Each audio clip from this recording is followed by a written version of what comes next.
Hozirgi kunda shov-shuvga sabab bo'lgan yangi trenddagi do'ppicha nomli taomni siz ham eshitdingizmi? Men eshitib, juda ham qiziqdim va retseptini qidirib topdim. Lekin juda ham afsuslandim. Sababini video oxirida aytaman. Siz esa bittagina qizil yurakchani bosib qo'ying, ko'nglim ko'tariladi-da. Lahm mol go'shtini yuvib-qo'yibqa qilib, xuddi videoda ko'rsatilgandek qilib, parrak qilib to'g'rab olamiz. Marinovka qilish uchun kattaroq tavarachaga solamiz. Yog' va soya solamiz. Soya go'shtni yanada yumshatib beradi.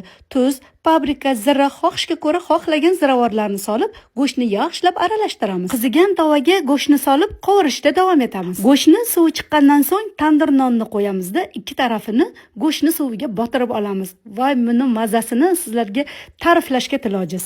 Nonlarni har ikki tarafiga paprika va kashnish sepib chiqamiz. Yog'ni yaxshilab qizdirib, nonlarni har ikki tarafini qovurib olamiz. Qovurilgan nonni mazasi buncha ham shirin bo'lmasa, bay. Endi nonlarni uchburchak shaklda to'g'rab olamiz. Endi taomni eng asosiy joyi pomidorlarni uchburchak qilib, katta qilib to'g'rab olamiz.